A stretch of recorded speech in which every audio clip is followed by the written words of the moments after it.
Hello hello hello. तो hello बच्चों, कैसे हैं आप लोग? तो हेलो बच्चों, स्वागत है आप सभी का एक बार फिर से फिजिक्स वाला के इस PW हिंदी मीडियम के चैनल पर, जहां पर मैं आकाश रवन आप सभी का फिजिक्स मेंटर, आप सभी का फिजिक्स टीचर, आपके लिए आज फिर बहुत सारे क्वेश्चंस का भंडार लेकर आया हूं, बहुत सारे क्वेश्चंस की भरमार लेकर आया हूं और इन सारे क्वेश्चंस को मजे से करेंगे आप, मैं और हम सब मिलकर। तो बच्चे, स्वागत है आप सभी का एक बार फिर से। मैं हूं आकाश, दूसरी बार नाम दे रहा हूं, मैं हूं आकाश श्रवण। ऐसे अंगूठा दिखाते हुए आप सभी को अपनी प्यारी सी फोटो दिखाते हुए। चलो भाई और बहनों, जैसा कि इस चैप्टर में हम बहुत सारी बातें पहले पढ़ चुके हैं, जैसा कि इस चैप्टर में हम ढेर सारा मटेरियल पहले पढ़ चुके हैं, जैसा कि इस चैप्टर में हम बहुत सारी बातों को पहले पढ़ चुके हैं, जैसा कि आप जानते हो इस चैप्टर के फॉर्मूला हम पहले पढ़ चुके हैं। अच्छा, बिल्कुल चिंता नहीं, इससे पहले वाला जो लेक्चर रहा ना, उससे पहले वाले लेक्चर में मैंने बहुत सारे क्वेश्चंस MCQ की प्रैक्टिस कराई थी, एंड आई होप आपने वो प्रैक्टिस की होगी, एंड आई होप आपने वो क्वेश्चंस किए होंगे। तो चलिए शुरू करते हैं आज की क्लास लेके प्रभु का नाम। अब आज हम पढ़ने क्या वाले हैं, आज हम सीखने क्या वाले हैं, आज हम जानने क्या वाले हैं। तो आज हम पढ़ेंगे NCERT इन वन शॉट।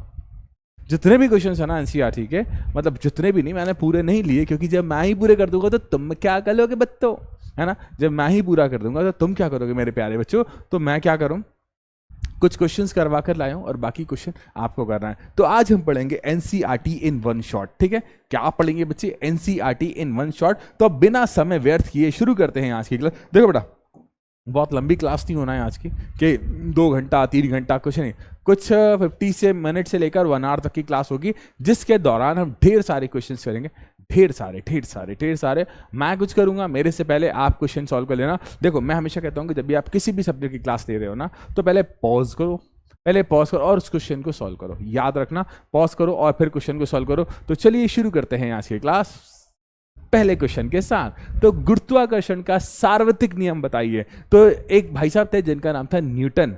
तो सर आइजैक न्यूटन ने एक नियम दिया, जैसे गुरुत्वाकर्षण का सार्वत्रिक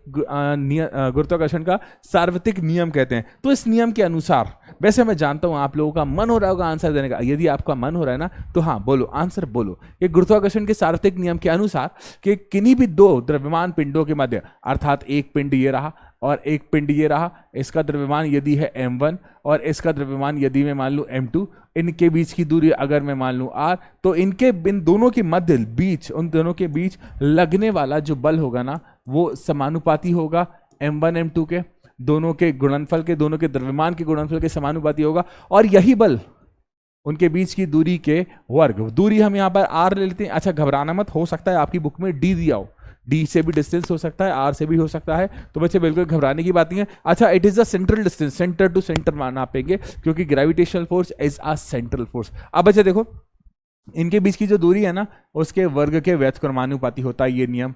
ठीक है, तो पहली कंडीशन।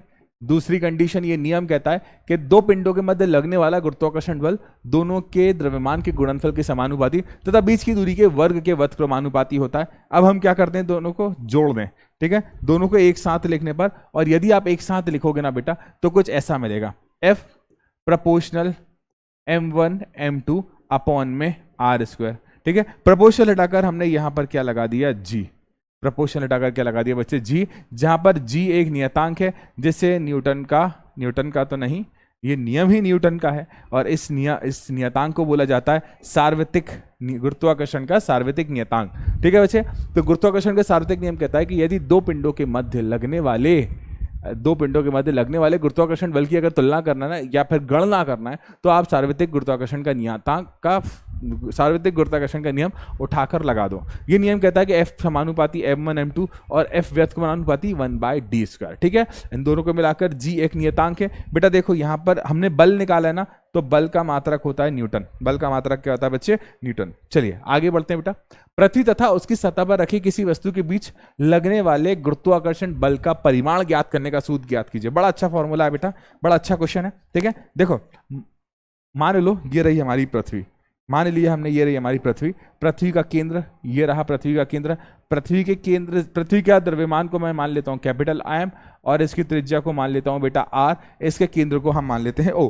बेटा देखो ध्यान से, एक पिंड है जो उसकी सतह पर रखा हुआ है, ठीक है, इन दोनों के बीच की दूरी आर है और इस पिंड का द्रव्यमान हमने मान लिया स्मॉल एम, ठीक है। तो बच्चे इन दोनों के मध्य लगने वाला जो बल होगा ना, उसका परिमाण ज्ञात करने का सूत्र कहां से निकालोगे? न्यूटन के सार्वत्रिक गुरुत्वाकर्षण के नियम से। यह कहता है कि F प्रोपोर्शनल m1 m2, यही होता है ना नियम, F प्रोपोर्शनल m1 m2, क्योंकि मैंने m1 लिया है कैपिटल M और m2 लिया है स्मॉल m और अपॉन में डिस्टेंस का स्क्वायर, ये लो भाई। अब यहां पर नियतांक हटाकर क्या लगा दोगे? g, तो mm अपॉन में आर स्क्वायर, ये आ गया इसका मान बेटा, ठीक है। बड़ा सिंपल सा था और इसी सूत्र की सहायता से आप पृथ्वी तथा आप क्या कर सकते हो बच्चे, पृथ्वी द्वारा किसी पिंड पर लगने वाले गुरुत्वाकर्षण बल का परिमाण निकाल सकते हो, इसका मैग्नीट्यूड निकाल सकते हो और इसका मात्रक बच्चे, इसका मात्रक हो जाएगा न्यूटन, ठीक है। इसका मात्रक क्या हो जाएगा बच्चे? न्यूटन। एंड आई होप ये क्वेश्चन आपको क्लियर होगा। ये क्वेश्चन आपको एनसीईआरटी में कहीं ना कहीं मिल जाएगा, बस आपको ढूंढना है। ढूंढना क्या है, आपको सॉल्व करना है, बड़ा सिंपल सा क्वेश्चन है, ठीक है। अब बच्चे देखो, एक अच्छा क्वेश्चन है, मैंने अपने एक्सप्रेशन को कंट्रोल कर लिया। क्वेश्चन ये है, क्वेश्चन कहता है कि गुरुत्वीय त्वरण से आप क्या समझते हैं? समझा ना, गुरुत्वीय त्वरण से आप क्या समझते हैं, गुरुत्वीय त्वरण से आपको क्या जानकारी मिलती है? तो बेटा देखो, इसे समझने के लिए आपको कुछ बातें सुनना पड़ेंगी कि अगर कोई पिंड स्वतंत्रता पूर्वक पृथ्वी की सतह की ओर गिरता है, यदि कोई पिंड स्वतंत्रता पूर्वक पृथ्वी की सतह की ओर गिरता है, तो यदि कोई पिंड स्वतंत्रता पूर्वक पृथ्वी की सतह की ओर गिरता है, तो उस पिंड का जो त्वरण होगा वो गुरुत्वीय त्वरण कहलाएगा और इसे प्रदर्शित करते हैं बच्चे स्मॉल जी से। किससे प्रदर्शित करते हैं बच्चे? स्मॉल जी से। और इसका जो मान होता है वो होता है 9.8 मीटर अपॉन सेकेंड स्क्वायर, जिससे लगभग हम कितना पुट कर देते हैं? 10 मीटर प्रति सेकेंड स्क्वायर। तो स्वतंत्रता पूर्वक गिरती हुई, गुरुत्व के अधीन गिरती हुई किसी वस्तु का त्वरण गुरुत्वीय त्वरण कहलाता है। गुरुत्व के अधीन मतलब गुरुत्वाकर्षण के कारण यदि कोई वस्तु गिर रही है तो उसका त्वरण गुरुत्वाकर्षण त्वरण कहलाता है। एंड आई होप आपको ये चीज क्लियर है एंड आई होप क्या कंफर्म होगी ही है। हम इस क्वेश्चन को कई दिनों से करते आ रहे हैं, हम इस टाइप के क्वेश्चन को कई दिनों से करते आ रहे हैं। अगला क्वेश्चन बड़ा प्यारा है बेटा, ठीक है, अगला क्वेश्चन बड़ा प्यारा है। क्वेश्चन देखना कि एक पतली तथा मजबूर लिख दिया भाई साहब, मजबूर लिख दिया, मजबूत, ठीक है, टाइपिंग एरर, मजबूत, ठीक है, मजबूत डोरी से बने पट्टे को, ठीक है, मजबूत डोरी से बने पट्टे की सहायता से स्कूल बैग को उठाना कठिन होता है, क्यों? मतलब एक पतली, मतलब आप स्कूल का बैग यार मेरे पास रखा तो है लेकिन उसमें बहुत सारा सामान रखा है, मैं आपको दिखाता हूँ। तो ये रहा स्कूल बैग, इसका ये जो पट्टा होता है ये मोटा क्यों बनाया जाता है मैं आपको बताता हूँ। इसका पट्टा ये मोटा क्यों बनाया जाता है, इसको पतला क्यों नहीं बनाया जाता? आपको पता है? आपको पता है? हाँ आपको पता है। इसका सूत्र कुछ ऐसा होता है बच्चे, P is equals to F by A. P is equals to क्या होता है बच्चे? F by A. यदि A का मान कम करेंगे तो P का मान बढ़ जाएगा और यदि A का मान बढ़ाएंगे तो P का मान क्या हो जाएगा? कम, ठीक है। तो हम क्या करते हैं, A के मान को बढ़ा देते हैं ताकि P का मान क्या हो जाए बच्चे? कम हो जाए, क्योंकि इसके सूत्र से P समानुपाती हो गया बच्चे 1 बाय एरिया, ठीक है। अगर एरिया कम करोगे ना तो जो प्रेशर है ना उसका मान बढ़ जाएगा, और अगर एरिया बढ़ाओगे तो प्रेशर का मान क्या हो जाएगा? कम हो जाएगा। तो इसलिए पतली डोरी की जगह मोटी डोरी का उपयोग किया जाता है। पतली डोरी की जगह किसका उपयोग किया जाता है बच्चे? मोटी डोरी का उपयोग किया जाता है। बड़ा अच्छा क्वेश्चन था, बड़ा प्यारा क्वेश्चन था। ये इस टाइप के क्वेश्चन बेटा अक्सर एग्जाम में आते हैं। देखो आज की क्लास की पहली शर्त ये कि आपको सारे फॉर्मूला याद होना चाहिए, क्योंकि बेटा पूरा चैप्टर हमने डिटेल में कराया हुआ, पूरी जानकारी के साथ कराया हुआ। आपको सारी की सारी बातें क्लियर होना चाहिए, आपको सारी की सारी बातें याद होना चाहिए, तभी आप आज की क्लास को ध्यान से देख पाओगे। सॉरी, है ना, आपके कुछ सेकंड्स खराब किए मैंने। अब अच्छे आगे बढ़ते हैं अगले की तरफ, ठीक है। नेक्स्ट कहता है कि यदि दो वस्तुओं के बीच की दूरी को आधा कर दिया जाए तो उनके बीच गुरुत्वाकर्षण बल किस प्रकार बदलेगा? बहुत अच्छा क्वेश्चन है बेटा, इंपॉर्टेंट क्वेश्चन है। अक्सर इस पैटर्न के क्वेश्चन आते हैं, ये क्वेश्चन इंपॉर्टेंट है, ठीक है। मतलब लोकल 9th क्लास में, 9th क्लास स्कूल लेवल पर बनाई जाती है, तो स्कूल टीचर्स अक्सर इस टाइप के क्वेश्चन देते हैं कि यदि दो वस्तुओं के बीच किसी दूरी को आधा कर दिया जाए तो उनके बीच गुरुत्वाकर्षण बल किस प्रकार बदलेगा। तो मान लिया अभी हमने दूरी को आधा नहीं करा, अभी जो सामान्य दूरी है दो पिंडों के बीच की, तो ये रहा एक पिंड और ये रहा एक पिंड, इनका द्रव्यमान m1 और m2 है बेटा, ठीक है, और इनके बीच की दूरी को हम ले लिए r, ठीक। तो इनके मध्य लगने वाला गुरुत्वाकर्षण बल क्या होता है? इनके मध्य लगने वाला गुरुत्वाकर्षण बल ये होता है F is equal to G m1 m2 बटा आर स्क्वायर, यही होता है ना। इसे समीकरण नंबर 1 मान ले। लेकिन दिया क्या है हमें? गिवन कंडीशन क्या कहती है? गिवन कंडीशन कहती है कि अगर आप दूरी को आधा कर दो तो आर को कितना कर दो बच्चे? r/2 आधा करना है ना, तो आर को कितना कर दिया बच्चे? r/2। अच्छा, ये भी आप आर की जगह डी भी ले सकते हो, तब भी क्वेश्चन सॉल्व होगा। तो इस कंडीशन में जो बल होगा उसको मैं एफ डैश नाम दे रहा हूं। तो सूत्र क्या है बच्चे? जी m1 m2 बटा दूरी का स्क्वायर। तो दूरी क्या होती है? R square. तो इसकी जगह क्या पुट कर दिया? r/2 का स्क्वायर। ठीक है बच्चे। अब बच्चे देखो, F dash is equal to G m1 m2 बटे में आर स्क्वायर बाय 4। 4 को नीचे से ऊपर उठा लाओ बच्चे, 4 को नीचे से ऊपर उठा लाओ। तो F is equal to F dash is equal to G m1 m2 बटा आर स्क्वायर, और ये 4 कहाँ गया बच्चे? ऊपर आ गया। 4 कहाँ जाएगा बच्चे? ऊपर आ जाएगा। तो इनटू में क्या हो गया बच्चे? 4। अब समीकरण 1 से ध्यान से देखना, समीकरण 1 से हमें क्या पता चलता है? समीकरण 1 से हमें ये मान पता चलता है। तो F dash is equal to, इस पूरे का मान क्या है बच्चे? एफ, और इनटू में क्या चल रहा है? 4। तो इससे क्लियर है कि जो नया वाला बल है ना, दूरी आधा करने के बाद जो नया बल है ना, वो पुराने बल का 4 गुना हो जाएगा। कितने गुना हो जाएगा बच्चे? 4 गुना हो जाएगा। याद रखना इस बात को, ठीक है? कितने गुना? 4 गुना। अब देखो, इस प्रकार के क्वेश्चन को हम डायरेक्टली भी कर सकते थे, जैसा कि आपको बताया गया है कि F प्रोपोर्शनल 1/r²। अगर आप दूरी को दुगना बढ़ाते हो तो फोर्स 4 गुना कम हो जाता है। अगर आप दूरी को दुगना बढ़ाते हो ना तो फोर्स कितने गुना कम हो जाता है? 4। अगर आप दूरी को तिगुना बढ़ाते हो ना तो फोर्स कितने गुना कम हो जाता है? 9। अगर आप दूरी को 4 गुना बढ़ाते हो ना तो फोर्स कितने गुना कम हो जाता है? 16 गुना। तो यहां पर दूरी कितना दिया था? आधा किया था, आधा किया था, आधा किया था, आधा किया था, आधा किया था। तो जब आधा किया था तो 1/2, तो 1/2 किया था तो 1/4, उसका स्क्वायर हो गया ना, तो फोर्स ऑटोमेटिकली 4 गुना बढ़ गया। याद रखना, ये ट्रिक्स थी, शॉर्ट ट्रिक थी, ठीक है? लेकिन आप डिटेल्ड मेथड पर ही जाओगे, ठीक है? क्योंकि बच्चे स्टेप मार्किंग भी करते हैं कभी कभी, आपके टीचर्स स्टेप मार्किंग अगर करेंगे तो उस कंडीशन में आपको आंसर भी लाना पड़ेगा, ठीक है बच्चे? आगे बढ़ते हैं। बहुत अच्छे क्वेश्चंस हैं, बहुत सारे नहीं हैं क्योंकि मैंने पूरे नहीं कराए हैं। अगर पूरा मैं करा दूंगा तो आप क्या करोगे बेटा, ठीक है? तो बच्चे देखो, पृथ्वी तथा उसकी सतह पर रखी किसी 1 किलोग्राम वस्तु के बीच गुरुत्वीय बल का परिमाण क्या होगा? बहुत अच्छा क्वेश्चन है, और इसका आंसर मैं आपको देखकर बता सकता हूं, लेकिन हम सॉल्व करेंगे, ठीक है? देखो, यह है पृथ्वी, ठीक? पृथ्वी का हमें द्रव्यमान दिया गया है। कितना द्रव्यमान दिया है? हम इसे कैपिटल M मानते हैं, ठीक? उसके बाद 1 किलोग्राम की वस्तु उसकी सतह पर रखी है। तो यहां पर एक वस्तु है जिसका द्रव्यमान स्मॉल m है और इसकी वैल्यू कितनी दी है? 1 किलोग्राम। और पृथ्वी के केंद्र से इस वस्तु की दूरी क्या है? r।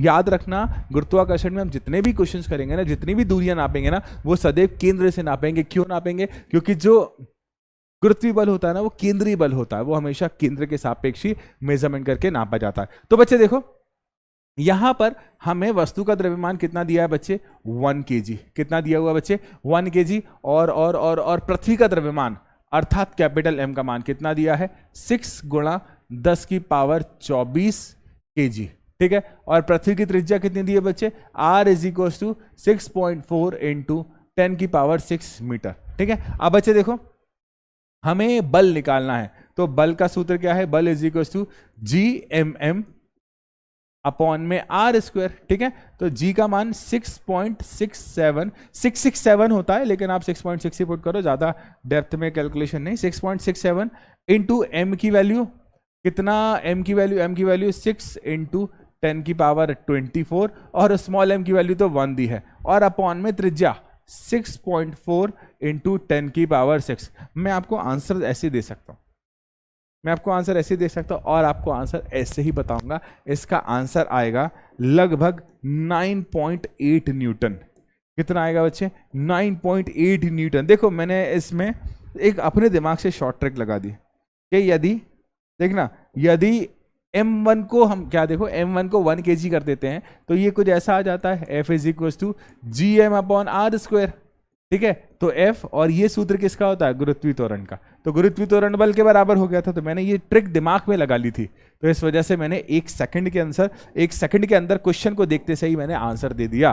बोलो चमका, बोलो आया नहीं। अच्छा बेटा, practice is the only way to success. आपको प्रैक्टिस करना पड़ेगी बच्चे। अगर आप प्रैक्टिस नहीं करते हो ना, देखो आज जब क्लास अटेंड करते हो ना तो बड़ा मजा आता है आपको, सारे क्वेश्चन बनते हैं क्योंकि हम देख रहे होते हैं, हम उस फ्लो में चल रहे होते हैं। लेकिन जब क्लास खत्म हो जाती है ना, उसके बाद उन सारे क्वेश्चन की प्रैक्टिस करना बहुत इंपॉर्टेंट है। अगर आप प्रैक्टिस की आदत नहीं डालोगे ना बेटा, अगर आप प्रैक्टिस नहीं करोगे ना, तो बेटा लेक्चर्स एक मूवी की तरह देख रहे हो आप। लेक्चर को एक क्लास की तरह अटेंड करो, इन क्वेश्चंस को एक होमवर्क की तरह देखो बेटा। यहाँ ऑनलाइन में आपको अपने आप पर भरोसा करना पड़ता है, अपने आप पर, अपने टेम्परामेंट को कंट्रोल करना पड़ता है, अपने प्रैक्टिस को मेंटेन करना पड़ता है। इन सारी बातों को ध्यान में रखते हुए आपको सेल्फ कंट्रोल मेंटेन करना पड़ता है। यदि आप सेल्फ कंट्रोल करोगे ना, मतलब यार क्लास देखने के बाद कौन पढ़ता है, यही सोचते हो ना कौन पढ़ता है, लेकिन वही गलती कर जाते हैं हम। ये 9th क्लास है ना, आपका बेसिक बना रही है। 9th क्लास जो है ना, आपका बेसिक बना रही है। अगर आप अपना बेसिक बिल्ड करना चाहते हो ना, अगर अपना बेसिक स्ट्रांग बनाना चाहते हो ना, तो सिंपली क्वेश्चंस को सॉल्व करो।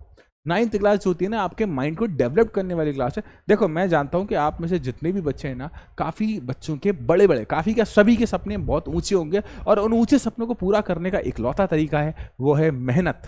क्या है बच्चे? मेहनत। मेहनत करना पड़ेगी, डेडिकेशन के साथ मेहनत करना पड़ेगी। ऐसा नहीं कि यार मूवी देख ली यार, सर का लेक्चर, सर बहुत हैंडसम लग रहे थे, सर ने क्या एक्टिंग करी है। नहीं, इट इज़ नॉट एक्टिंग। हम माना कि हम कैमरे के सामने काम कर रहे हैं, but it is not an acting. ये एक फीलिंग है, ये एक कर्तव्य है, ये एक जिम्मेदारी है, और इस जिम्मेदारी का निर्वहन, इस कर्तव्य को उठाने का कार्य आपको करना है बेटा। ठीक है, हमारा काम आपको हर उस मार्ग पर निर्देश देना है जिस मार्ग से आप अपने जीवन को अधिक अच्छा बना सकते हो। हम उस हर मार्ग पर आपके साथ उपलब्ध हैं, उस हर जगह पर आपके साथ उपलब्ध हैं जहां पर आपको हमारी आवश्यकता है। पर शर्त इतनी है कि बेटा मेहनत आपको करना पड़ेगी, पीछे से हम आपका साथ जरूर देंगे बेटा। ठीक है, आपके साथ हम हैं, बस मेहनत आप करो, मेहनत में कोई कमी मत छोड़ना। आप मेहनत में अगर 1 करोगे तो हम 100 करेंगे, बस रिजल्ट चाहिए हमें। क्या चाहिए? रिजल्ट। हमें सिलेक्शन चाहिए, और सिलेक्शन के लिए डेडिकेशन होती है। Dedication, dedication, dedication. डेडिकेशन आती है मेहनत से, मेहनत आती है कंसंट्रेशन से, और कंसंट्रेशन आता है विचार, थॉट से। तो थॉट प्रोसेस बनाओ, अपने लक्ष्य की तरफ देखो और लक्ष्य की तरफ बढ़ो। इसी के साथ हम लक्ष्य के साथ साथ अगले क्वेश्चन की तरफ बढ़ते हैं। क्वेश्चन कहता है कि 2 वस्तुओं के बीच लगने वाले गुरुत्वाकर्षण बल क्या होगा यदि यदि यदि 3 क्वेश्चन साथ में है। एक वस्तु का द्रव्यमान दुगना कर दिया गया है, वस्तुओं के बीच की दूरी को दुगनी अथवा 3 गुनी कर दी जाए। दुगनी कर देते हैं अपन, 3 गुनी तो 2 कंफ्यूजन हो जाएंगे। दोनों वस्तुओं के द्रव्यमान दुगने कर दिए जाए। बड़ा अच्छा क्वेश्चन है यार, सिंपल सा क्वेश्चन है, आप इसे आराम से आंसर दे दोगे। पहला देखो, हमने क्या करना है, एक वस्तु के द्रव्यमान दुगना कर दिया जाए। तो पहले तो सूत्र क्या होता है, एफ, एक वस्तु का पहले सूत्र क्या होता है बच्चे,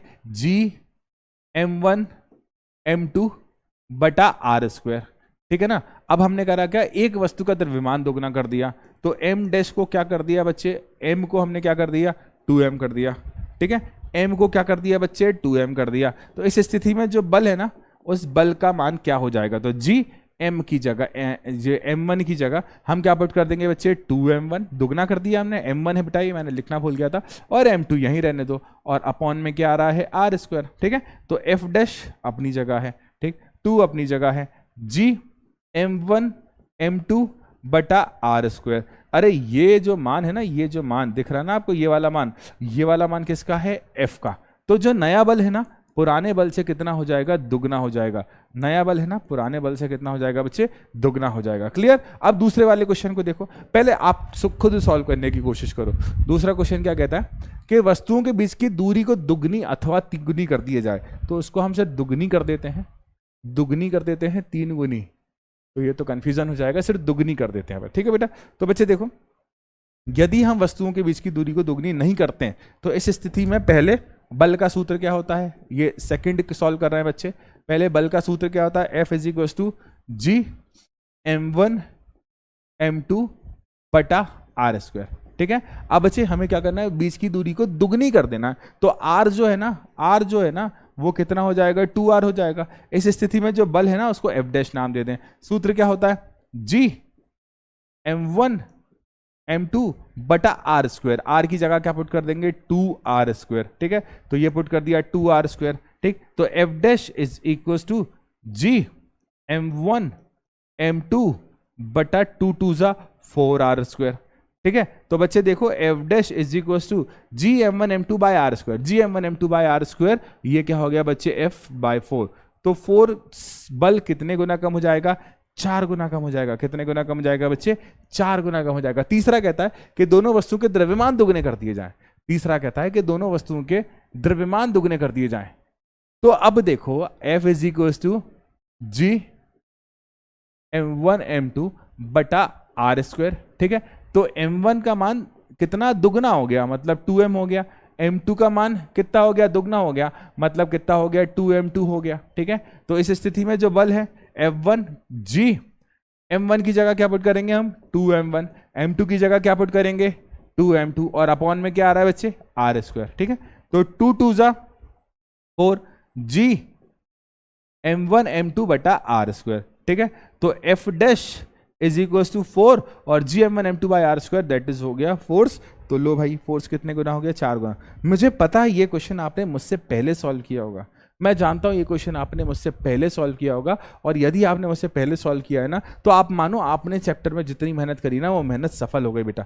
देखो किसी भी क्वेश्चन को करने के लिए, आप उस क्वेश्चन को पॉज करा करो। हर क्वेश्चन को पहले आप सॉल्व करा करो ना बेटा। सॉल्व करने से पहले उसे पॉज, मतलब देखो मैंने कराया उससे पहले पॉज करो, खुद करने की कोशिश करो। गलत करोगे ना यार, जब तक गलती नहीं करोगे तब तक तुम सही भी कैसे करोगे। आप गलत करोगे ना, कोई दिक्कत नहीं, गलत करो, अपन उसे सही करेंगे, ठीक है बच्चे। आगे बढ़ते हैं, चलो। चंद्रमा की सतह पर गुरुत्वीय बल पृथ्वी की सतह पर गुरुत्वीय बल की अपेक्षा 1/6 गुना है। एक 10 किलोग्राम की वस्तु का चंद्रमा पर तथा पृथ्वी पर न्यूटन में भार क्या होगा। बहुत अच्छा क्वेश्चन है। इस तरह के क्वेश्चन हमने पहले क्लास में किए हुए हैं। तो क्वेश्चन कहता है कि चंद्रमा की सतह पर गुरुत्वीय बल पृथ्वी की सतह से गुरुत्वीय बल की तुलना में 1/6 है, ठीक है। तो 10 किलोग्राम की वस्तु का भार कितना होगा, 10 किलोग्राम की वस्तु का। अब पहले तो पृथ्वी पर भार निकालना है, तो पृथ्वी पर भार, ठीक है। पहले हम क्या निकालेंगे बच्चे, पृथ्वी पर भार, ठीक है। पृथ्वी पर भार का फॉर्मूला क्या होता है, F W is equal to M G. क्या आपको द्रव्यमान दिया है, हाँ वस्तु का द्रव्यमान दिया है, M is equal to 10 kg द्रव्यमान दिया ना बच्चे, M is equal to 10 kg। तो डब्ल्यू अपनी जगह है, एम का मान 10 और जी का मान 9.8। जी का मान क्या हो गया बच्चे, 9.8। तो उस वस्तु का भार कितना आया, 98 न्यूटन। कितना आ गया बच्चे, 98 न्यूटन। अब बेटा आगे, ठीक है। यहां तक आई होप आपको क्लियर होगा। अब हमें चंद्रमा पर निकालना है। अब हमें कहां निकालना है बच्चे, चंद्रमा पर भार निकालना है। कहां निकालना है, चंद्रमा पर भार निकालना है। तो पहले देखो, चंद्रमा की सतह पर गुरुत्वीय बल पृथ्वी की सतह की तुलना में 1/6 है। तो चंद्रमा पर weight on moon is equal to 1/6 into weight on earth. Clear लिखा हुआ है, कितने गुना है बच्चे, 1/6 गुना है। और यदि 1/6 गुना है ना, 1/6 गुना है ना, तो आपको द्रव्यमान कितना दिया था, द्रव्यमान कितना दिया था, 10, ठीक है। 10/6 गुणा में, अच्छा सॉरी 10/6 और गुणा में, देखो यहां पर 1/6, यही फॉर्मूला यही है कि मून पर हमें जो निकालना है, जो उसका वजन निकालना है, वो पृथ्वी के भार का कितना होगा, 1/6 गुना होगा। तो लो भाई डायरेक्टली आप 98 पुट कर दो और 6 पुट कर दो, ठीक है। तो वेट ऑन मून कितना हो जाएगा, 6 से 98 हम उड़ाते हैं, तो 3 3 9, ये गया 3, ये गया 4 और 9, तो ये 3 धाम 30, 3 पंजे 15, 3 छंग 18, तो 16.3 न्यूटन। लो भाई साहब, है ना, 16.3 न्यूटन, ठीक है बच्चे। तो बच्चे पृथ्वी पर अगर किसी वस्तु का वजन 98 न्यूटन है, तो उसी वस्तु का द्रव्यमान, उसी वस्तु का वजन चंद्रमा पर 6 गुना कम हो जाएगा यदि मेरा। तो चलिए नेक्स्ट क्वेश्चन की तरफ बढ़ते हैं। नेक्स्ट क्वेश्चन बड़ा प्यारा है। क्वेश्चन कहता है कि एक गेंद ऊर्ध्वाधर दिशा में ऊपर की ओर 49 मीटर पर सेकंड के वेग से फेंकी जाती है। तो हमारे पास एक गेंद है, जैसे हमने ऊपर की ओर फेंका, किस वेग से वेग था वस्तु का, उस गेंद का जो प्रारंभिक वेग था ना बेटा, वो कितना था, u is equal to 49 metre प्रति सेकंड। कितना था, u is equal to 49 metre per second. अब बच्चे हमें उस गेंद की अधिकतम ऊंचाई निकालना है और वापस लौटने में लिया गया कुल समय। तो यार ये मेरे पास एक गेंद जैसा ऑब्जेक्ट है, मैंने इस गेंद को ऊपर फेंका, मैंने इस गेंद को ऊपर फेंका, तो मैंने शुरू में जो इसको वेग दिया ना, वो प्रारंभिक वेग का मान मुझे दिया है। अब ये गेंद, मैं 1 मिनट के लिए इसे बॉल अज्यूम कर रहा हूं, ये गेंद अपनी अधिकतम ऊंचाई तक जाएगी और अधिकतम ऊंचाई तक जाने के बाद यह रुक जाएगी, और रुकने के बाद कहाँ जाएगी, वापस आ जाएगी। तो यदि किसी गेंद को हम अधिकतम ऊंचाई तक फेंकते हैं, तो अधिकतम ऊंचाई पर जाने के बाद उसका वेग कुछ समय के लिए, बहुत कम समय के लिए कितना हो जाता है बच्चे, 0 हो जाता है। ठीक है, हमें क्या निकालना है बच्चे, उस गेंद, अच्छा देखो, कोई भी वस्तु नीचे से ऊपर की ओर जाती है तो गुरुत्वाकर्षण के विपरीत जाती है, तो इस स्थिति में जो त्वरण होगा ना, वो कितना लेंगे बच्चे, -g, और इसका मान कितना होगा, -9.8 मीटर प्रति सेकंड स्क्वायर। अब बच्चे 1 मिनट के लिए अज्यूम करो, ये सतह से एक गेंद है जो यहां तक आती है, प्रारंभ में वो यहां थी, ठीक है, यहां से यहां तक आने में जो विस्थापन है वही तो इसकी ऊंचाई होगी। तो बेसिकली हमें ये ऊंचाई निकालने के लिए इसका क्या निकालना पड़ेगा बच्चे, विस्थापन। यही विस्थापन इसकी ऊंचाई के बराबर होगा। तो बच्चे देखो, अब हम गति का तृतीय समीकरण उपयोग करें, पहली अधिकतम ऊंचाई निकाल रहे हैं, हम विस्थापन निकाल रहे हैं बच्चे। तो v² = u² + 2as, ठीक है। तो v का मान कितना है बच्चे, 0 है, u का मान कितना है, 49 है, प्लस 2, a का मान कितना है, -g, और -g का मान कितना है, 9.8, और s का मान तो हमें निकालना है ना, और यही s क्या है, हाइट है। तो मैं s की जगह डायरेक्टली h पुट कर देता हूं, ठीक है बेटा। तो ये 49 का स्क्वायर होगा, ठीक। अब इसको उठाकर यहां ले आइए, माइनस का है तो प्लस का हो जाएगा, तो 2 × 9.8 h = 49 स्क्वायर। तो h = 49 × 49 अपॉन में 9.8 इंटू में 2, ठीक। बच्चे ये हटाकर यहां लगा दिया 10, 2 से 5 गया, 98 से 49 2 टाइम गया, 49 से ये गया 2 टाइम, ठीक है, 2 से ये गया 5 टाइम, ठीक। तो 49 5 जा 4 पंजे 20 और 200, अराउंड इसका जो आंसर आएगा बच्चे, अराउंड, 1 मिनट मैं सामने से देखूं, 49 × 5 122 के आसपास आंसर आएगा, 122.5 मीटर।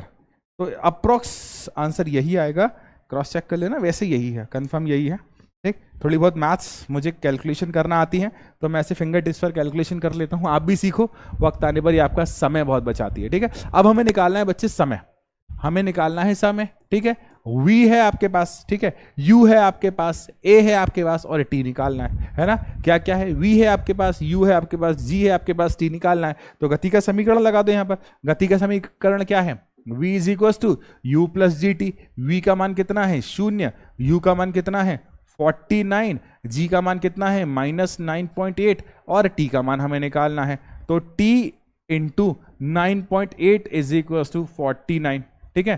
तो t = 49 अपॉन में 9.8, ठीक है। तो पॉइंट हटाकर यहां लगा दिया 2, इससे ये गया 2 टाइम, 2 से ये गया 5 टाइम।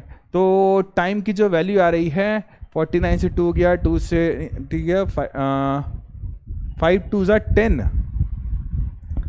अच्छा हाँ, टाइम की वैल्यू आ रही है यहाँ पर 5, ठीक है। अभी मैंने 5 2 = 10 क्यों बोला था, देखो भाई साहब, देखो क्वेश्चन को पढ़ो कि पृथ्वी की सतह पर वापस लौटने में, तो ये गेंद जितनी ऊंचाई पर जाती है उतनी ऊंचाई पर वापस भी तो आती है। तो जितनी ऊंचाई तक गई उसमें लगे 5 सेकंड, और वापस आने में 5 सेकंड लगे, तो कुल समय, ठीक है, कुल समय, तो 5 और 5 कितना हो गया बच्चे, 10 सेकंड।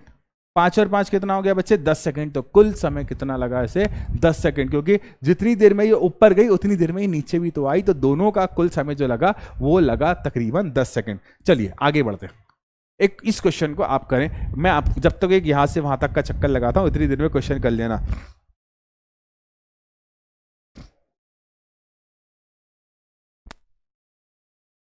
नाइनटीन 19.6 ऊंचे एक मीनार की चोटी से एक पत्थर छोड़ा जाता है, पृथ्वी तक पहुंचने से पहले इसका अंतिम वेग ज्ञात कीजिए। देखो भाई साहब, मैं खड़ा हुआ हूं बहुत ऊंची बिल्डिंग पर, जिसकी ऊंचाई कितनी है, 19.6। मैं यहाँ ड्राइंग बनाता हूं, तो ये रही सतह, इस सतह पर हम खड़ी कर दें यहाँ पर एक बिल्डिंग, ठीक है, येलो कलर की एक बिल्डिंग खड़ी कर दी अपन, ठीक है, इस येलो कलर की बिल्डिंग की ये नहीं नहीं नहीं नहीं, नहीं, नहीं ये बना रहे हैं अपन खिड़कियां, ठीक, तो ये बना दी अपन ने छोटी छोटी सी खिड़कियां, कुछ यहाँ कुछ यहाँ कुछ यहाँ, ऐसी हमने खिड़कियां बना दी। इस बिल्डिंग की जो ऊंचाई है ना बेटा, इस बिल्डिंग की ऊंचाई कितनी दी है 19.6, तो इस बिल्डिंग की जो ऊंचाई दी है वो दी है 19.6 मीटर, ठीक है बच्चे, कितनी दी है 19.6। इस बिल्डिंग से एक पत्थर को छोड़ा जाता है, तो यहां पर हम पहले एक पत्थर को पकड़े हुए थे, अच्छा पकड़े हुए थे, अच्छा पकड़े हुए थे, अच्छा पकड़े हुए थे ना, तो इसका प्रारंभिक वेग कितना हो जाएगा, शून्य हो जाएगा, इसका प्रारंभिक वेग कितना हो जाएगा, शून्य।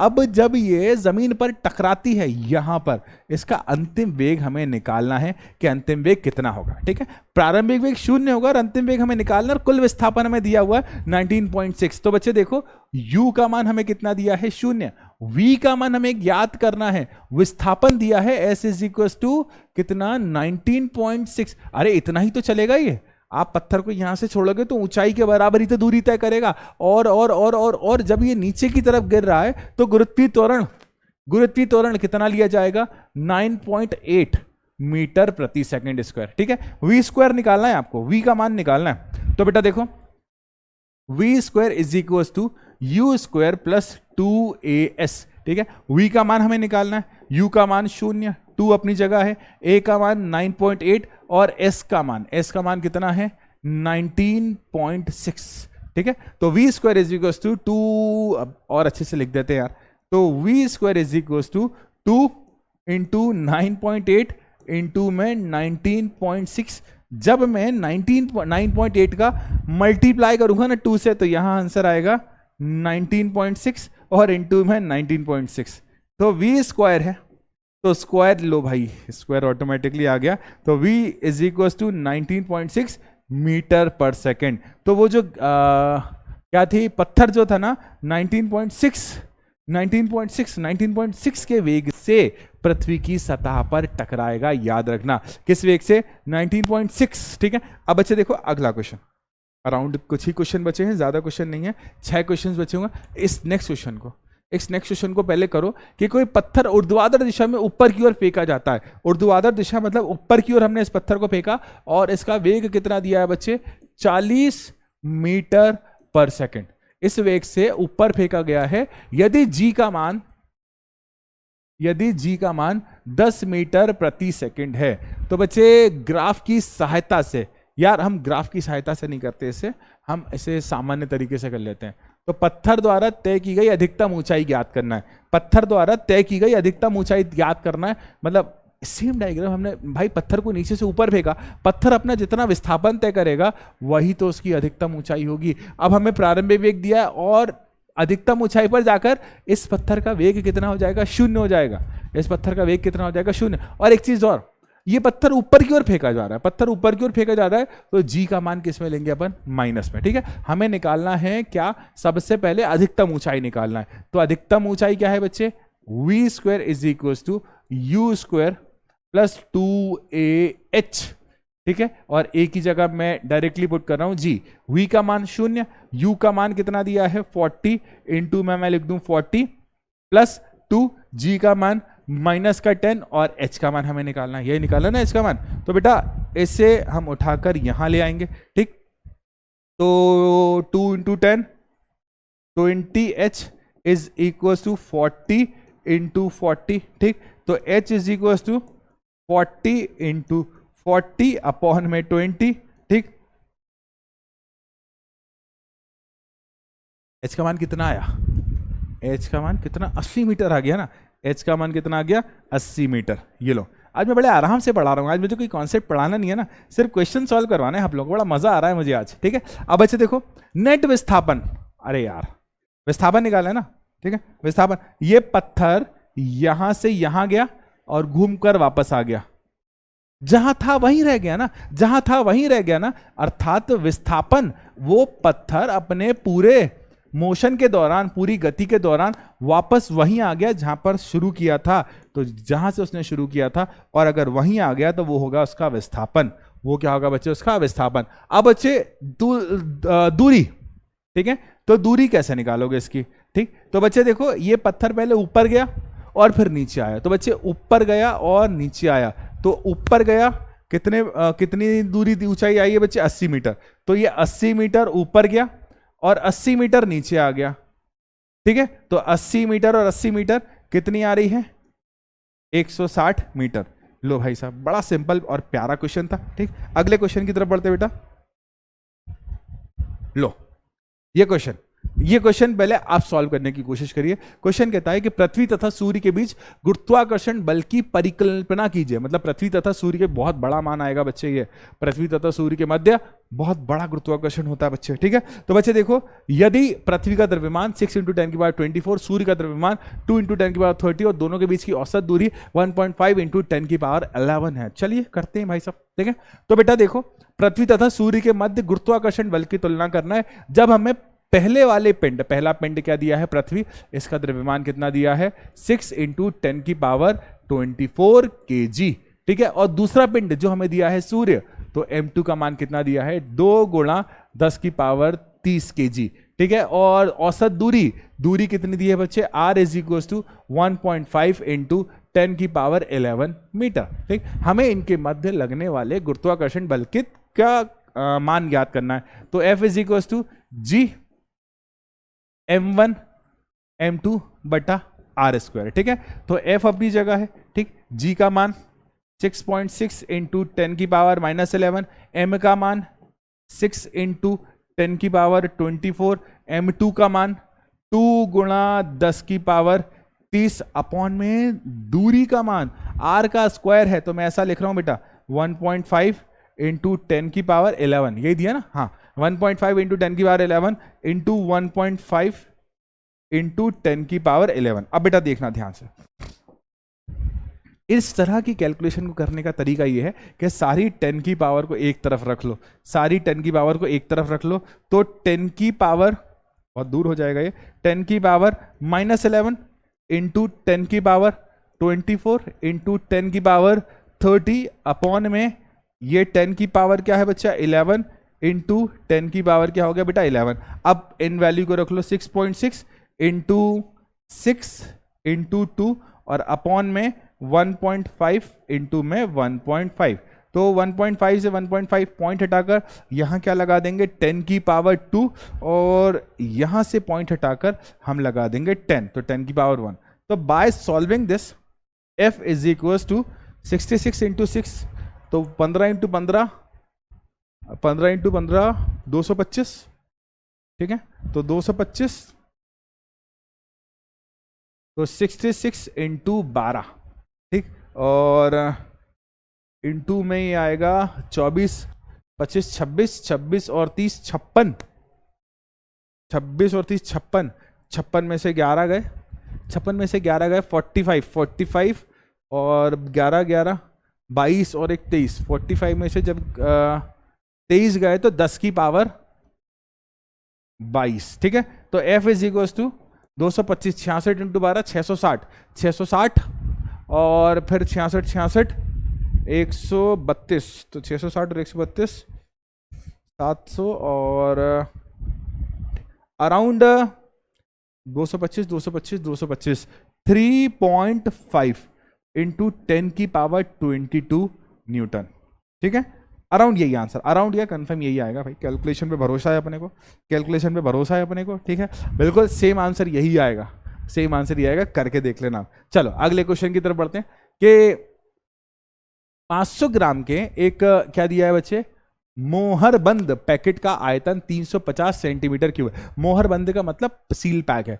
पैकेट 1 ग्राम पर सेंटीमीटर क्यूब घनत्व वाले पानी में तैरेगा या डूबेगा। इस पैकेट द्वारा विस्थापित पानी का द्रव्यमान कितना होगा, ठीक है। मतलब एक हमारे पास 500 ग्राम का एक मोहरबंद पैकेट है, 500 ग्राम का एयर मोहरबंद पैकेट है। तो बच्चे घनत्व द्रव्यमान बटे आयतन होता है। घनत्व क्या होता है बच्चे, द्रव्यमान बटे आयतन होता है, ठीक है। घनत्व का मतलब क्या होता है बच्चे, हमें इस 500 ग्राम पैकेट का क्या निकालना पड़ेगा बच्चे, घनत्व, ठीक है। तो ये कैसे निकालते हैं, द्रव्यमान, ठीक, density is equal to mass upon volume, तो द्रव्यमान बटे आयतन, ठीक है। अब बच्चे द्रव्यमान का मान कितना दिया है 500 ग्राम, 500 ग्राम और यहां पर आयतन आयतन आयतन 500 ग्राम आयतन 350 दिया है। कितना दिया है बच्चे? 350। इससे ये एलिमिनेट कर दो, ठीक। ये गया 7 बार, ये गया 10 बार, तो 10/7, 10/7 करोगे तो 7 एकम 7 और 7 चौको 28। तो इसका जो आया वैल्यू। अब मुझे बताइए कि किसकी डेंसिटी ज्यादा है? पानी की डेंसिटी ज्यादा है और डेंसिटी ऑफ वाटर कितनी दी है? 1 ग्राम पर सेंटीमीटर क्यूब। अब मुझे बताइए इन दोनों में से ये जो पैकेट है, पैकेट का मैं लिख रहा हूं डेंसिटी ऑफ पी, घनत्व ऑफ पी, इन दोनों में से किसकी डेंसिटी ज्यादा है? इन दोनों में से किसकी डेंसिटी ज्यादा है? अब यहां पर जिसकी डेंसिटी ज्यादा होगी ना बच्चे, तो इस स्थिति में जिसकी डेंसिटी ज्यादा होगी ना वो नीचे चला जाएगा। आंसर आपकी आंखों के सामने, जिसका घनत्व ज्यादा होगा ना बच्चे वो कहां चला जाएगा बच्चे? नीचे चला जाएगा, नीचे चला जाएगा, ठीक है। हाँ, आंसर आपकी आंखों के सामने है। अब बेटा ये 2 क्वेश्चन आपके होमवर्क है। ये जो 2 क्वेश्चन है बच्चे आपके क्या है बच्चे? होमवर्क है, ठीक है भाई। मैं ही करा रहा हूं। अब ये मैं लाया था, ये सेम पैटर्न का क्वेश्चन आपके लिए, ठीक है, क्योंकि इस तरह का क्वेश्चन मैंने कराया है। तो बच्चे आज इतने ही क्वेश्चन मैंने कराए, बाकी ये मत सोचो कि सारे क्वेश्चन नहीं कराए। अब आपको करना है, आपको करना है। एक क्वेश्चन एक्स्ट्रा होमवर्क है और ये तो ऑलरेडी होमवर्क था ही, और क्वेश्चन आपको करना है बच्चे। अब देखो क्या होता है, जब हम पढ़ने बैठते हैं ना तो हम कॉन्सेंट्रेट नहीं कर पाते, हमें लगता है हम पढ़ क्यों रहे हैं यार, क्या मिलेगा इससे। लेकिन बिलीव करो, जो पढ़ाई आज आपको दर्द दे रही है ना, तो उस दर्द को झेलते रहो, क्योंकि एक ना एक दिन वो सबसे बड़ी ताकत बन जाएगी। और ये किसी और ने नहीं, हमारे आदरणीय सर APJ अब्दुल कलाम जी ने कहा था कि पढ़ना यार बड़ा बुरा लगता है ना, कि यार मूवी देखेंगे, गेम खेलेंगे, मस्ती करेंगे, वो बड़ा अच्छा लगता है, लेकिन रियलिटी हार्श है, रियलिटी थोड़ी सी डिफरेंट है। तो मेरे प्यारे बच्चों, पढ़ना बुरा लगता है लेकिन वो बुरा नहीं है, ये बात याद रखना। तो पढ़ाई आपकी ज़िंदगी को बना सकती है, पढ़ाई आपकी ज़िंदगी को संवार सकती है, याद रखना इस बात को। तो अभी जो बुरा लग रहा है ना, पढ़ना बुरा लग रहा है, लेकिन पढ़ाई छोड़ना मत। मन को काबू में कर कर, मन को नियंत्रित कर कर पढ़ाई करते रहना, करते रहना, करते रहना। एक दिन आपको बहुत सुखद परिणाम मिलेंगे और उस दिन आप याद रखोगे इस सेंटेंस को। तो इसी के साथ आज की क्लास समाप्त होती है बेटा। आज की क्लास में बहुत ज़्यादा शोर शराबा नहीं था, भीड़ भाड़ नहीं थी। आज की क्लास थी सिर्फ और सिर्फ ध्यान की क्लास, आज की क्लास थी सिर्फ और सिर्फ ज्ञान की क्लास। अपने कंसंट्रेशन करा है, आपको क्वेश्चंस आ गए। तो इसी के साथ आज की क्लास को समाप्त करते हैं बेटा। मिलते हैं अपन नेक्स्ट क्लास में, तब तक के लिए tata bye bye and love you all मेरे प्यारे बच्चों, बाय बाय।